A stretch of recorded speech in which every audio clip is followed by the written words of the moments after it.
ولأحمد يقول بسند جيد: نعم، إن من شرار الناس من تدركهم، قال الساعة، تدركهم الساعة وهم أحياء، هم أحياء.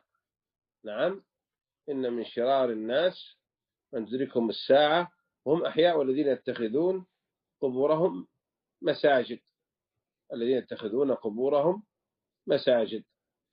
وهذا يدل على التحذير من اتخاذ القبور مساجد. فكيف من عبد أصحابها؟ فلا يجوز الدعاء عند قبر النبي، لأن قال مالك: أكره القيام طويلا عند قبر النبي. وقال في رواية: الدعاء عند قبر النبي بدعة، يعني للنفس. البعض هداه الله بعد ما يسلم على النبي وهذا يقعد يدعي. ليش تدعي هناك يا أخي؟ تخصص قبر النبي بالدعاء، هذا بدعة. الصحابة ما سووا كذا، وهذا يقول بك إلى أن تعبد النبي. نعم، لأن الصحابة ما كانوا يدعون يخصصون قبر النبي بالدعاء. قال مالك: الدعاء عند قبر النبي بدعة. بل كان ابن عمر يسلم على النبي يقول: السلام على رسول الله، على بكر وعمر، ثم يمشي، ما كان يقف يدعو. فلا تقلد دينك أحد، اتبع النبي واسأل هل كان الصحابة يفعلون أو لا. أبو بكر وعمر ما كانوا يقفون عند قبر النبي ويدعون لأنفسهم. نعم، بل كان ابن عمر يأتي كما في موطأ مالك يسلم على الرسول وفي غيره يسلم على بكر وعمر ويمشي. ولم يفعل حتى هذا، ما كان يفعله إلا ابن عمر. حتى بكر وعمر ما كان إذا جاء من سفر راح خص النبي بالزيارة.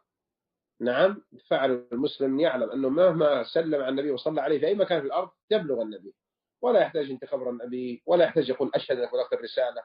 بل أن ذلك خطير، لأن البعض يأتي قبر النبي ويقول أشهد أنك بلغت الرسالة وأديت الأمانة ويعتقد النبي يسمعه. لا دليل. النبي ما كان أبو بكر بن عمر ما كان إذا جاء خبر النبي يقول أشهد أنك بلغت الرسالة وأديت الأمانة، بل يقول السلام على رسول الله أبو بكر وعمر ويمشي. ما كان يقول أشهد أنك بلغت الرسالة. ما في دليل النبي قاعد يسمع. قالت عائشة: الميت لا يسمع، واستدلت بقوله تعالى: وما أنت مسلم في القبور. والله قال عن نبيه: إنك ميت وأنه ميتون. فلا دليل النبي يسمع هذا. النبي يسمع ما يبلغه من الملائكة. إن الله ملائكة إيش؟ يبلغون عن أمة السلام. ما قال أنا أسمع السلام. فالنبي لا يسمع الدعاء.